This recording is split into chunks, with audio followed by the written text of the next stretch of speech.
that. I don't know whether you can hear me. I've been to about 4 music business things in the last week and the sound's always terrible. I don't understand why that is. Yeah, well, I guess you've got a massive, really fluffy thing on the microphone. I'm not sure if that's got anything to do with it, but I can hear you fine, so hopefully they can hear it as well. Can you hear it okay? Can you hear it okay? Towards the back, is that alright? No, we can't hear it. I didn't think so. Oh no, really? Sounds coming towards the back, it's finding hard. Well, I'll put it up a little bit if you want to. But yeah, sort of nice fun. Is that any better? Yeah. Amazing, we got there in the end, fantastic. So yeah, I'm going to ask Keith a few questions, and you know, same with Hannah, we're going to open it out to the audience after this. So yeah, just to start off with, Keith, obviously you worked in the industry for quite a long time, for you know, over 40 years, very, very long time. You work with some of the biggest artists, companies and labels in the world. Could you just give us a bit of a, I know we've done it already, but could you give us a bit of an overview of kind of how you feel your career's gone today, you know, some of the things that you've been involved in, kind of looking back from the start right the way through till now? I'm smiling because you call it a career, right? Because it was never supposed to be a career, and it still isn't. You know, I keep saying this to people, and I think it's true. As I get older, it feels really good because I realise the chances of me getting found out are getting smaller and smaller. Right? I've been doing this for about 40 odd years. I keep waiting for somebody to say, well, what actually do you do? I actually don't know. I'll just ask that. What do you do? Well, I've been allowed to hang around with some very talented people, you know, for about 45 years. The starting point in my music business, I'm not going to call it career, my music business life, but actually was when I was a student, which was actually 4 years before that, 1970, and I was a student in Dundee, and I was entertainment company, the same equivalent of social secretary, the person that kind of books all the bands. And to be perfectly honest, what it is, I was just born at the right time. Because then, the college circuit was the big music circuit. So the bands that we were promoting went on to become kind of really big names. So it always looks that much more impressive. You know, it's one of those things where, yeah, I'm looking at the list of artists, and yes, it's true, but when I was with Marvin Gaye, you know, Marvin has gone on to become an icon, if you see what I mean. You know, it was Marvin. It wasn't, he's obviously a really talented artist, but history kind of tells you how important artists are. You know? I remember being with Bob Marley, or Michael Jackson, or any of those people, and you don't realise at the time just how important these people are going to go on to be. You know, when I first met Michael, it would have been 1979, and it was before he released Off the Wall. He was still with the Jacksons, you know, and it was very hard to think, oh, this is Michael Jackson. I mean, you know, he was obviously a big star, but he wasn't a bigger star than Rick James or Smokey Robinson or you know, any other people. You know, and you don't realise until you put them in perspective later just how important they were. Thanks very much. So obviously, since you first started out, you know, in the 1970s, the music industry has changed massively. I guess the obvious question, you probably heard it a million times before, but how would you, I mean, from your perspective, what would you say that you personally have noticed has changed over the years, and how has this impacted not only the industry, but your career and obviously the careers of the people that you actually worked with as well? The biggest change, I think, is that music is no longer central to people's lives in the way that it used to be. You know, when I was starting out, if an artist was a #1 in the charts, everybody knew who they were. You go out the street and say, what's #1 this week? And everybody can tell you. Now, you go out and say, what's #1 that nobody can tell you. You know, so music is no longer front and centre in people's lives. It was a very new thing. You know, when the Beatles kind of, you know, broke all the barriers down, it just took the world by surprise. Since then, of course, it's all got very developed, and things are more predictable. Things are done more by formula. There's almost a route to market now, which then everything was brand new, and people just doing things very differently. So I think the biggest change is just that it's not as important to people. If you compare the importance of music to video to gaming, music is just one of many things that people are interested in, whereas it kind of defined young people for a period of time. Absolutely, I completely agree with that. To be honest, we've seen some crazy advancements in music technology, ranging from Bitcoin-only stores, which I think is completely crazy. But now we're moving on to virtual reality experiences. Bit by bit, music's going to start becoming, integrating virtual reality. I guess taking that on board, I mean, where do you feel the industry could end up maybe in the next 5-10 years with these kind of developments on the way? I think the short answer to that is it's not going to be my problem. 5 or 10 years, I don't think I'll be that concerned. I don't think that, I don't want everybody to think that it's a negative. I think that it's a new business, and things are being done in a new way, which is actually equally exciting. I think the industry's fallen apart and is now being rebuilt, and it's a new business, and that's a good thing. Everybody's kind of had their, I've had my day. I'm not worried about it too much. My son is now an artist manager, so he's working in the new business, and I spend more time listening to him to try and find out what's going on than actually telling him, because it's a different business. I don't think we should look at it in a negative way. I think that's a good thing. I think it's very positive. We're listening to what Hannah does. That's a new business, right? It's a new industry. It's a new route to market. It's equally valid. And for the modern generation, it's probably more valid than what I do. What I'm talking about is history, which people live in the present. Absolutely. So, I mean, on that note, I've got obviously take on board what you said. Do you think the music industry could potentially return to the massive wealthy industry that it once was back in 1999, 2000, and so on? Obviously, before piracy started to kind of kick in and take away some of the revenue, if you like. Do you think it could kind of get back to that position again? Yeah. First of all, obviously, piracy was an important factor, but there were a lot of things about the decline of the music industry which weren't just about piracy. It was about things like convenience, because people can't be bothered going out to buy a CD when they can actually just click it on a phone. And the industry's been moving in that direction for a while. And again, I don't want to blame the mainstream music business, but everybody else says, oh well, the record companies are too slow to react. It's very hard to react to that situation, because even now, last year's figures showed that I think 37% of album sales were still on CD. Right? So the music industry can't just abandon CDs and say, oh, we'll not do CDs anymore, when 37% of their marketplace is still buying CDs. So it's a transition period. And I think that probably in about 5 or 6 years' time, a new business will emerge. It'll make probably just as much money as it did in its heyday, because the marketplace has been expanded. It's easier for people to get the music. It's just a matter of putting a model in place where people actually pay for it.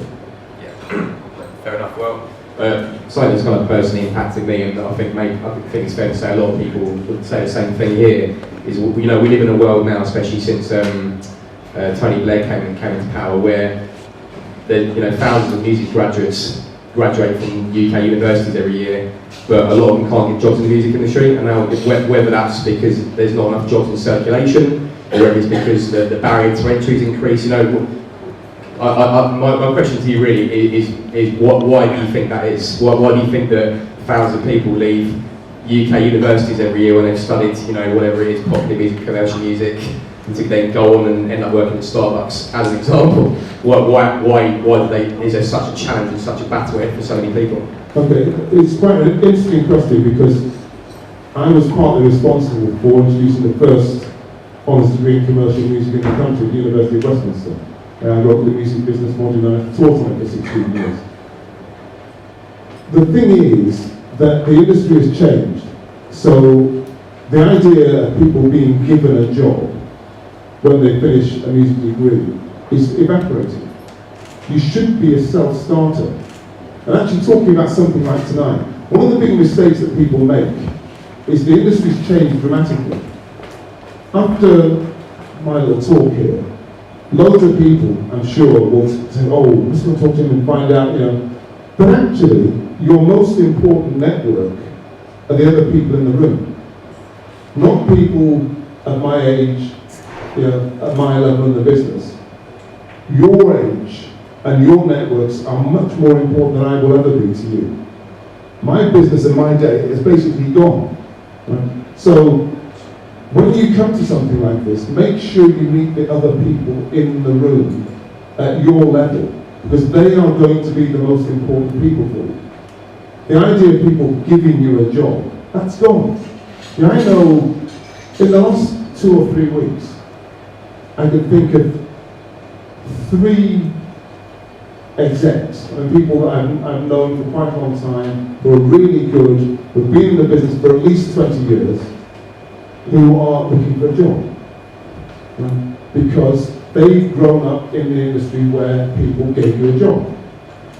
Now, at your level and at your age, you should be creating a job for yourself. Because that's how the business has changed. And that's how society's changed.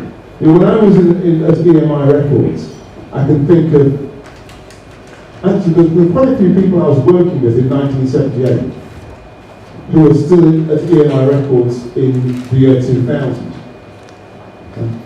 Because you used to have that kind of almost job for life. Now, if you go into Universal, I think you'll struggle to find too many people who've been there more than 15 years. And I know, so a lot of them are my former students. I've seen them every now and again, and they're doing really well. They're doing better than me, but that's another story.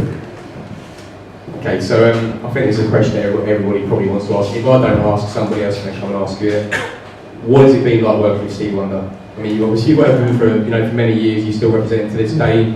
Obviously, he's managed to achieve iconic success, a bit like some of the artists that we spoke about earlier on. So yeah, I mean, how do you think he's achieved this? And what have you learned from working with Steve Wonder for so many years? Well, first of all, he's pretty good. When I started working with Steve, it was 1978. You have to remember, he'd already been in the business. He had his first hit in 1963, when he was actually 13. When he was, the album was called The 12-Year-Old Genius, but the single came out, when he was 13. So he was quite old. No. It's very rare to find somebody with that level of talent. That's the first thing. He's unique. In terms of working together, one of the reasons I think it's worked so well is because we are nearly the same age. Okay? He's a year older than me, to keep reminding me. Right? But we've kind of grown up together. So things like touring, which might have been a bit of friction as you get older, he doesn't really want to spend 3 months on the road anymore. I don't. When we get on the plane, we both turn left. It's easier touring as you get older. So that relationship's there. And also, I think probably the most important thing is that because we've known each other for so long, I can be very honest with him, and he can be honest with me. So we have a pretty honest relationship. Sometimes it's funny. Sometimes I've been in the studio when he finishes a song, and he says, "So, what do you think?" And he's like, "Oh, it's great, Steve. He's fantastic. It's good. Oh, Steve, that's the best thing I've ever heard." And I say, "It's rubbish." It's not, but I know I'm the only person in the room who can say it, and he knows what I'm talking about. Because I think the difficult thing when you get to that level as an artist is having somebody that knows you well enough to say no. It's part of the problem. It's the problem that Michael Jackson experienced. To some extent, it may be the problem that Prince experienced. We'll have to wait and see. You know, it's actually quite difficult to find somebody who's been around long enough to say, you know what, you need to stop doing that. And not that's, you know, it's encouragement as well. You know, there's a positive side to it because we know the same people. You know, we can remember things, you know, as they happen. You know, I still remember Stevie calling me up one day and saying, I think we should do something about the campaign to make Martin Luther King's birthday a national holiday. You know, and I'm going, yeah, I think it's a great idea. And he said, okay, can you help organise it? Well, yeah, right. But you know, those moments we both still remember because it then went on to happen. Okay. So, I'm not sure if I'm actually updated this, but I know that at one point you was Director of Performing Affairs for PPL. Is that still the case now? No, I'm now a consultant. I thought you was there, so I'll double check. I'm trying to step back. I'm trying to do less. So I mean, what I was going to ask you with regards to PPL is, what are your views on the current licensing situation, and do you think they're moving towards a better licensed music industry? Is my question to you. Right. First of all, before I answer that, how many people in the room have any idea what PPL is? Oh, I'm really impressed. Okay. So I don't have to go and do that, and that's good stuff. Okay, well, what I would say is that the business model for music has moved, right, from a sales model to a usage model. Music is actually getting used more than it ever was. So the difficult thing, or the important thing, is to make sure people get paid when their music gets used, which means organisations like PPL, PRS for Music have become more important because they're an important result. Both the organisations have had to get better and more efficient. When I started working at PPL in 2006, PPL collected about £90 million in total. Last year it collected 187 million. So, you know, the collections have gone up and the distribution's gone up and the organisations are getting better and more efficient. And it's important because going forward, artists are going to earn their money in very, very small units. Right? And so you need really efficient computer systems and societies to make those small units add up to a living. You know, but the thing that probably worries me at the moment is for new artists actually trying to make a living. You see, it's relatively easy for established performers, but for new artists it's difficult. You know, my son managed an artist, I think, has had over 13 million streams on her album so far, and is not making a sensible living from it. You know, that's crazy. It is crazy, yes, so many people. I mean, obviously you spoke about it being more the easy model now.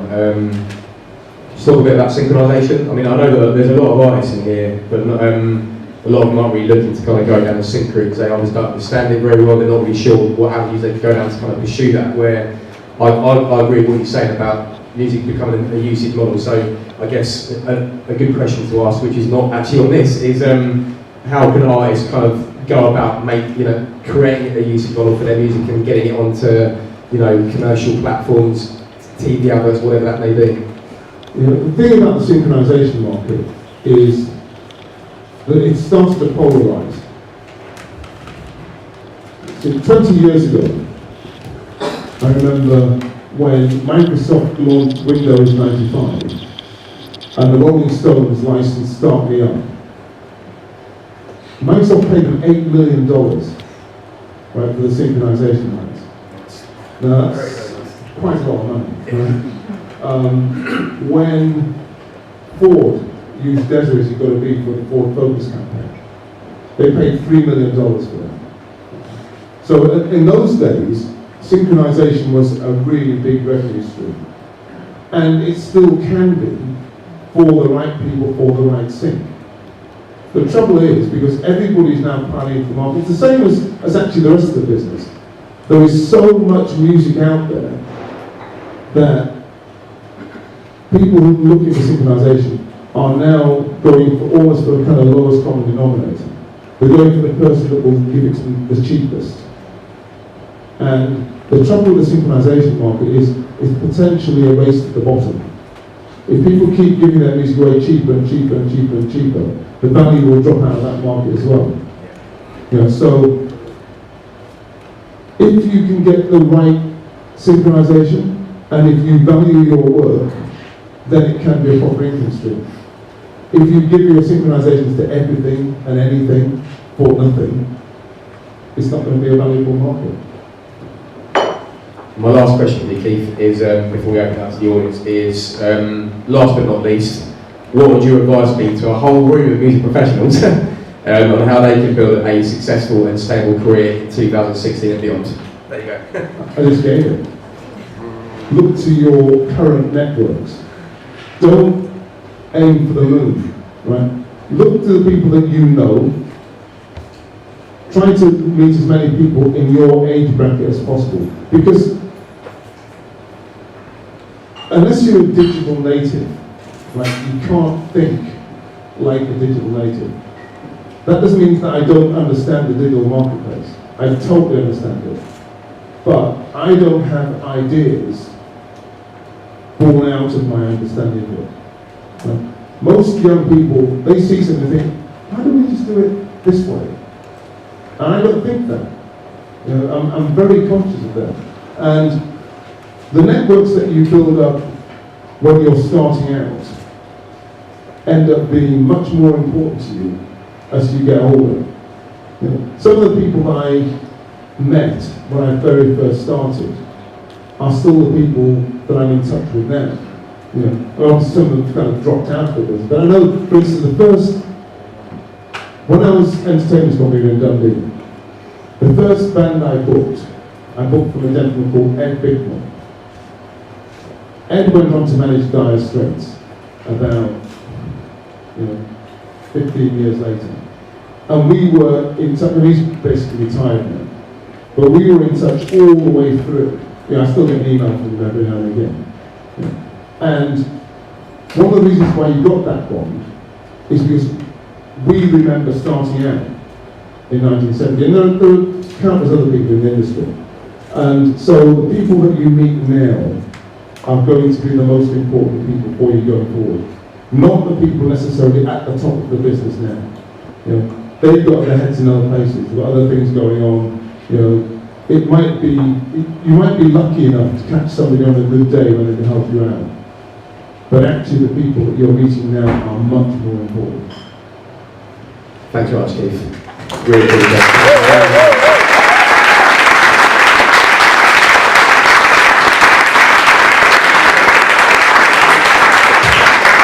We've got time for a few questions as we expect. So just raise your hand if you've got a question, shout it so I can hear it, and again, a bit like Rebecca, the whole set. Hello, over there. Hi. Basically, someone who's kind of worked in music in various positions for the last 5-7 years, I've come across a lot of situations where it's all about who you know, and it's also been the fact that, and this is no offence to your son, but it's been a lot of the time that I've met people, they're in such high up positions, and say, I'm only 22, but I've met people in such high positions. They go, well, yeah, my dad's this, yes, my uncle's this. And as you explained as well, it's getting smaller, the market for music jobs. And obviously we'll get with these people, but how do you feel the fact that a lot of people at this age, and especially in 2016, have to kind of get a standard job in Starbucks, as well as kind of creating everything, and they could wait until like they're 50 till they're actually in the industry? Okay, well, I don't think anything's changed. It's always been hard to get the music business. My dad was a surgeon. That wasn't a lot of help. Right? I went to university to study zoology. That wasn't a lot of help either. My mum was a nurse, my dad was a consultant. So it's not a lot of help. Right? You say you have to get a job in Starbucks. Yeah, I used to load shelves for Berger Paints in Bristol.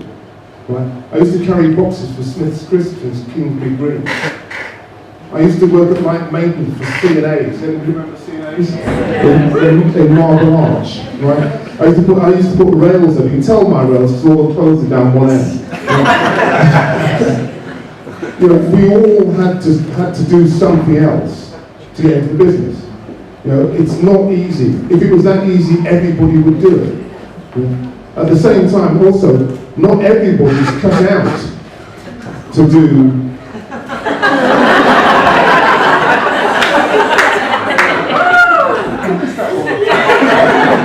I felt bad because I don't know if I had it in the video. Suddenly I started talking, and I was like, I'm not going to put a picture up for him. Anyway, I'll try and pretend that's not there. No, not everybody is cut out to do well in the music business. Yeah. And it's not necessarily about the qualification. Yes, the people that you know and meet are going to be important to you. That's what I've been emphasising. Yeah. But, for instance, my son, yes, he's my son, but his artists are his artists. I have nothing to do with it. As I said before, I spend more time listening to find out what's happening with his acts and how he goes about it, because it's a different business. I mean, what he has probably learned from me is the importance of networks, the importance of meeting people, the importance of treating people properly, because a lot of people don't get that.